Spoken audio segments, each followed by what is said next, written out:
안녕하세요. 제 아내는 시각장애인입니다. 희미한 명암만이 구분 가능한 정도로 실명과 마찬가지 상태입니다. 선천적 장애는 아니고 아주 어릴 때 교통사고로 인한 장애라고 들었습니다. 그때 사고의 후유증으로 한쪽 다리를 조금 절기도 하지만 이는 크게 보이지 않는 정도입니다. 결혼 전 아내는 장애인 단체에서 시각장애인 아이들을 가르치는 일을 했고, 제가 대학생일 때 봉사활동을 갔다가 처음 만났습니다. 긴 생머리에 창백할 정도로 하얀 얼굴 잡티 하나 없이 빛나는 피부, 오똑한 코, 앵두 같은 입술까지 화장 하나 안 한 얼굴인데도 너무나 예뻤어요. 시각장애인이라고 믿기 힘들 정도로 눈이 초롱초롱하게 빛나는 그녀는 아이들에게도 저같이 봉사활동을 다니는 남자 대학생들에게도 인기가 많았습니다. 솔직히 제가 좀 못생겼습니다. 그냥 못생긴 게 아니라 많이 못났어요. 그래서 한 번도 연애를 해본 적이 없었고 고백할 때마다 차이곤 했었거든요. 그런데 그 여자는 제 얼굴이 제대로 보이지 않아서 그런지 다른 잘생긴 놈들과 저를 똑같이 대해줬고 덕분에 자신감이 생기더라고요. 같이 차 한 잔 마시자 해도 언제나 응해줬고 저에게 승훈 씨는 너무 자상하고 목소리가 좋아요.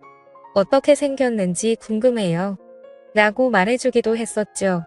자꾸 제게 닮은 연예인이 누구냐 하면서 묻길래 저도 모르게 장동건이랑 원빈을 반반씩 닮았다는 소리를 가끔 듣는다고 거짓말을 해버렸어요.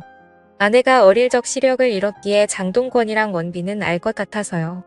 아내는 그 말을 들으며 활짝 웃더니 나는 조인성 같은 남자를 좋아하는데 라고 하대요.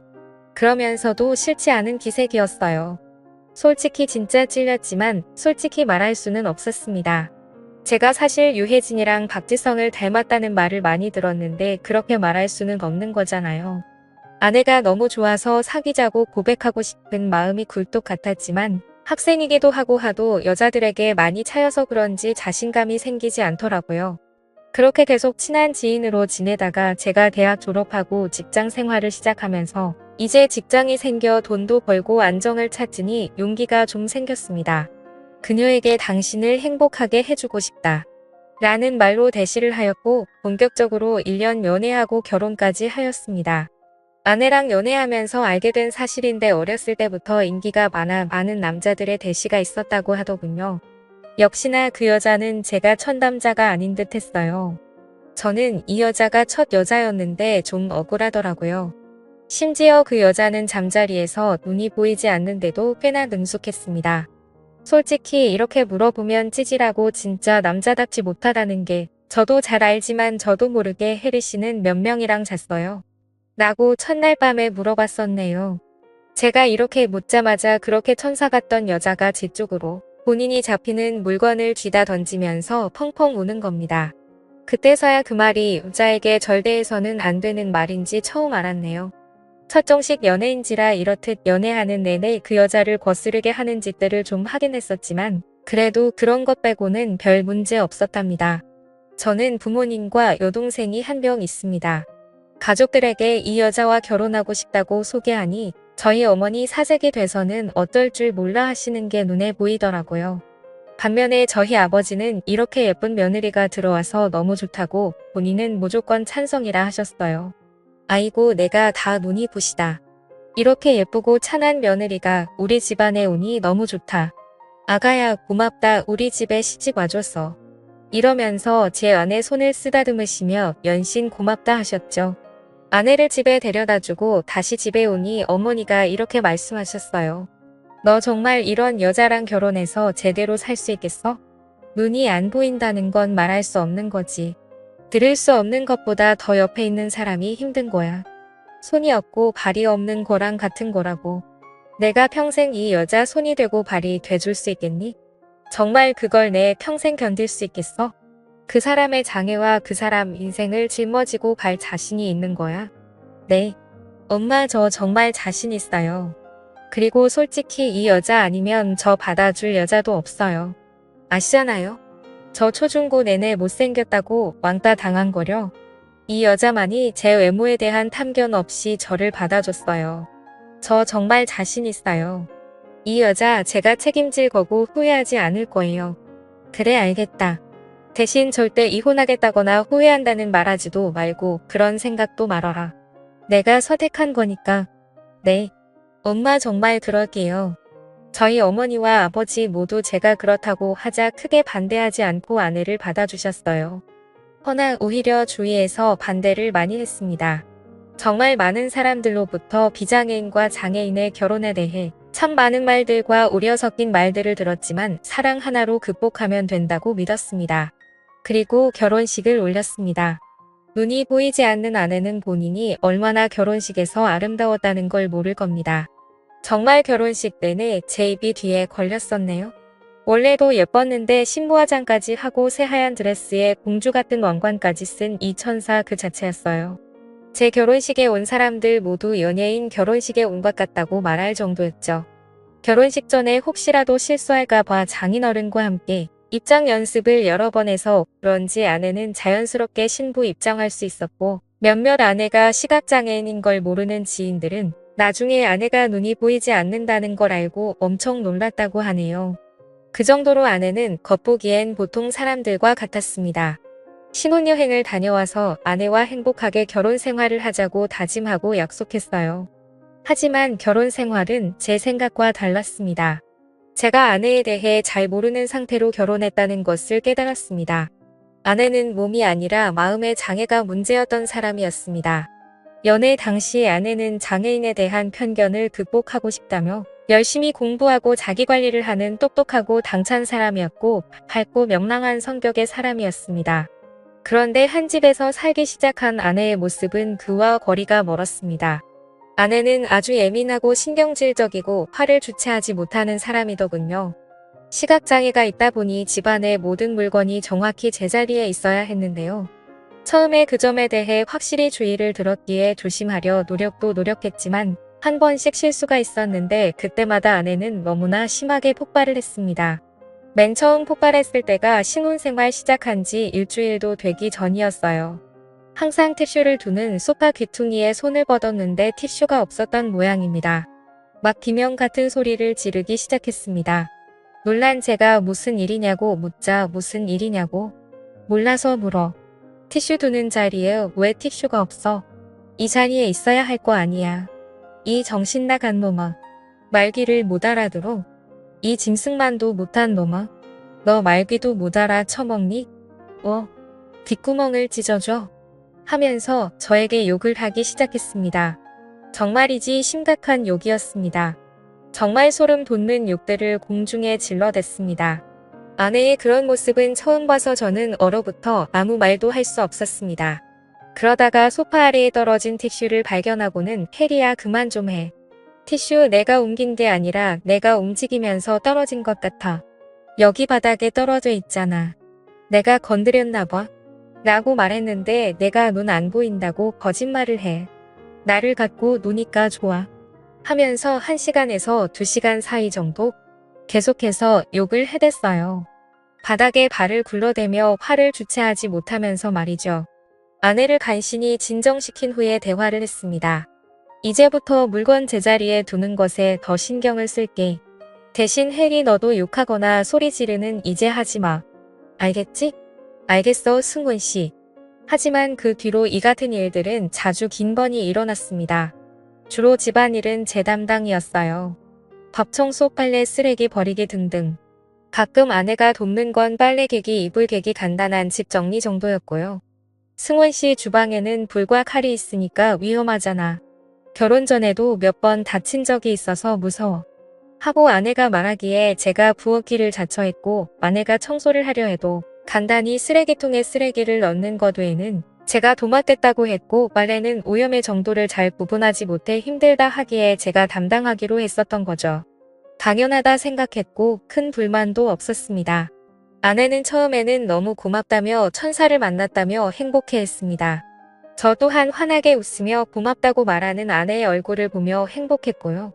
솔직히 내 팔자에 이렇게 아름다운 여자랑 한 지붕 아래에서 사는 것 자체가 대박이란 생각만 들었네요. 그렇기에 사랑으로 모든 걸 품을 수 있다 생각했었죠. 허나 현실은 달랐습니다. 결혼 1년 차 하루하루 노예 같다는 생각이 들기 시작하더군요. 저는 대기업까지는 아니지만 중견기업에 근무하고 있고 연봉은 4천만 원 초반입니다. 결혼 후 아내는 직장을 그만두어 외벌이였고요. 8시 반 출근이고 퇴근하고 집에 들어서면 저녁 7시쯤입니다. 그래서 아침 6시쯤 일어나 씻고 밥을 했습니다. 제가 밥상을 다 차리면 아내를 불러 함께 아침밥을 먹었고 설거지를 하고 7시 반쯤 집을 나섰어요. 하루 종일 열심히 일하고 퇴근하고 집에 들어서면 7시였습니다.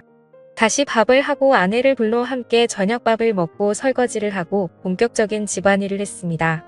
격일로 하루는 청소, 하루는 빨래를 하고 밑반찬을 만들고 장보고 온 재료들을 다듬었죠.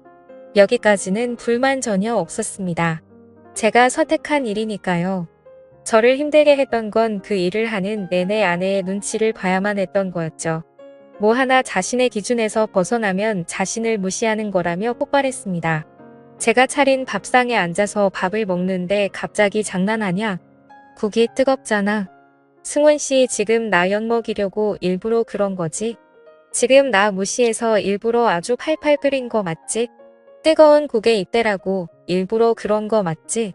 아내는 심지어 반찬이 마음에 안 들어도 자신을 무시한다고 했어요. 승원 씨 지금 이 반찬들 뭐야? 내가 밥 안 한다고 불만이다 이거야. 불만이 있으면 말로 하지 왜 반찬을 이딴 식으로 만들어서 복수해. 일부러 내 입에 안 맞는 음식을 먹이는 거 아니야? 라는 말도 하며 화를 냈었죠. 너무 힘이 들었습니다. 가슴이 늘 답답했습니다. 어느 날은 비 오는 날이어서 부침개에 막걸리 생각이 나더라고요. 마침 동료들이 전집에 간다기에 같이 갈까 싶었지만 그날따라 전화 너머 아내의 목소리가 너무 안 좋았기에 차마 말을 못 꺼내고 일찍 집에 갔습니다. 집에서라도 전을 좀 해먹으려고 김치전 거리를 만들었고 불 위에 프라이팬을 올리고 기름을 두른 상태였습니다. 그날 아내가 또 폭발했습니다. 화장실에서 마구 소리를 질렀습니다. 휴지 어딨어? 휴지가 어딨냐고. 야 이 새끼야 귓구멍 막혔어? 휴지 어딨어? 라면서요. 제가 실수로 두루마리 화장지를 채워 넣는 걸 잊은 겁니다. 저는 불 위에 프라이팬을 둔 상태로 뛰어가 휴지를 가져다 주었습니다. 불 위에 프라이팬이 있는 상태여서 불안한 마음에 휴지를 얼른 주고 얼른 주방으로 돌아갔습니다. 그리고 프라이팬을 체크하며 불을 조절하는데 갑자기 등 뒤로 휴지가 날아왔습니다. 휴지는 프라이팬에 맞았고 프라이팬이 뒤집어지며 뜨거운 기름이 사방으로 튀었습니다. 본능적으로 피했지만 결국 전 발등에 큰 화상을 입고 말았네요. 아 여보 나 지금 발등에 화상 입었잖아. 뭐 지금 당신 아픈 게 더 중요하다 이거야. 내가 기분 나빠 있는데 충분히 사과하지도 않고 왜 주방으로 가? 더 처먹는 게 나보다 더 중요하다 이거야. 당신 지금 날 무시하는 거야. 냉큼 주고 돌아간 건 날 무시하는 행동인 거 몰라? 그래도 여보 나 지금 너무 아프단 말이야. 프라이팬이 뒤집어지면서 기름이 내 발에 쏟아졌다고? 그게 내 탓이라는 거야. 그게 당신이 놔두고 달려가서 생긴 일이니까 당신 탓인 거잖아. 그때 이혼을 해야겠다고 결심이 섰습니다.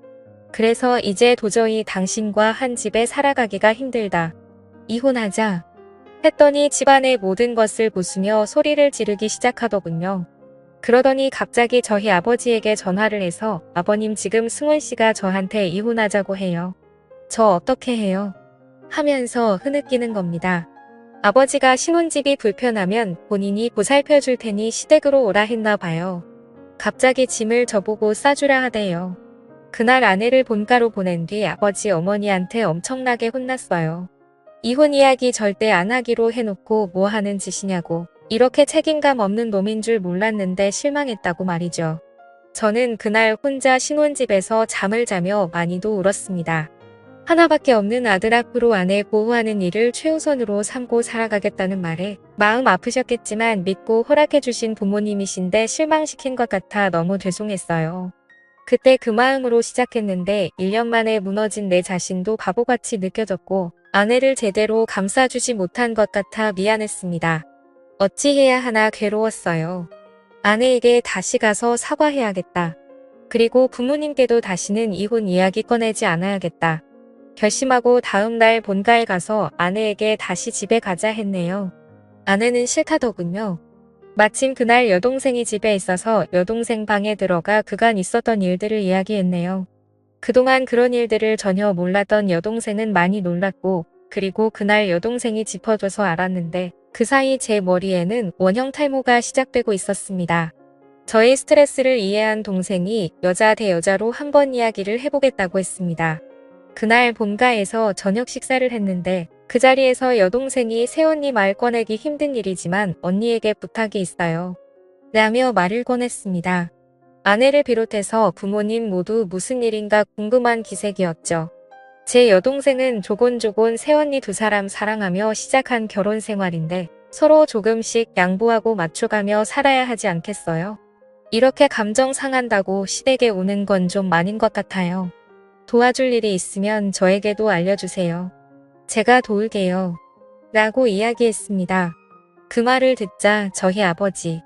너 지금 새언니한테 무슨 싸가지 없는 짓이야? 너 지금 시누이 짓 하는 거냐? 더 그럴 거면 우리 집에서 나가라. 감정 상한다고 온 게 아니라 내가 오라고 한 거다. 라면서 엄청나게 언성을 높이시더군요. 그걸 듣던 제 여동생이 아빠 지금 나 정말로 최대한 예의를 갖춰 해결책을 찾고자 이야기한 거잖아. 라고 말하자마자 저희 아내 갑자기 꺼이꺼이 울면서 아가씨 그렇게 안 봤는데 지금 저한테 시누이질 하시는 거예요? 저희 남편이 어떻게 말했는지 모르겠는데 저 진짜 잘못한 거 없어요. 남편이 잘못한 거고 남편이 이혼하자고 한 건데 왜 저한테 그러세요? 라면서 저희 부모님이 주무시는 안방문을 열고 들어간 후에 문을 쾅 닫더군요. 저희 아버지는 저랑 여동생 보고 당장 나가라고 꼴도 보기 싫다면서 소리를 지르셨고 그걸 말없이 지켜만 보시던 저희 엄마도 열이 받으셔서는 여보 당신 지금 뭐 하시는 거예요? 우리 자식들보다 며느리가 더 중요하다는 거예요. 왜 갑자기 며느리를 집에 들이고 자식들을 내쫓는 거예요? 나도 같이 내쫓으세요. 우리 자식들 내쫓을 거면 이라고 소리 지르셨네요. 아내는 안방에서 소리를 빼앗 지르더니 친정에 전화를 한 모양이었어요. 전화기를 붙들고는 이대로 못 살겠다고 자신을 데려가 달라고 소리 높여 우는 소리가 들려왔습니다. 결국 놀란 장인어른 장모님이 달려오셨고 처형도 함께 왔습니다. 아내는 언니가 한 분 계시거든요. 아내가 전화하고 1시간 안에 모두 저희 본가에 모였습니다. 그때까지 아내는 안방 저희 부모님 침대에 누워서 라고 소리를 지르며 울고 있었습니다. 1시간 가까이 쉬지 않고 한자리에서 엄청난 데시벨로 소리를 지르는 아내를 보고 여동생을 비롯해서 저희 아버지 어머니 모두 많이 놀랐습니다. 그런 모습 제가 말하지도 않았고 보지 못했기에 당황스러웠을 겁니다. 결혼 전으로 우리 가족과 함께 했을 때 아내 모습은 밝고 차분했었거든요. 처가 식구들이 들어오자 아내는 저와 이혼하겠다고 소리를 질러댔습니다. 장모님과 처형이 감싸 안으며 아무리 달래도 좀처럼 진정이 되지 않았어요. 처형이 저에게 뭔가 대화를 하려 했지만 아내가 워낙 불붙은 날뛰는 상황이라 대화가 되지 않았습니다. 결국 장모님과 처형이 아내를 데리고 밖으로 나갔고 장인어른만이 남아서 저와 10분 정도 대화를 나누고 돌아갔습니다. 무슨 일인가 묻기에 그동안 아내의 폭언에 시달렸고 며칠 전엔 물건을 집어던져 기름에 화상까지 입었으며 이것 또한 내 잘못이라며 사과조차 없다. 그동안 경제적인 일과 살림 사는 것까지 내가 도맡아 하면서도 아내에게 뭐 하나 요구한 적 없는데 정신적 학대까지 지속적으로 당하다 보니 더 이상 결혼을 유지할 길이 없다고 솔직히 말씀드렸습니다. 장인어른은 한숨을 푹푹 쉬시며 일단 애가 진정이 안 되었으니 애한테 이야기를 듣고 다시 이야기 나누어야겠다고 밖으로 나가셨습니다.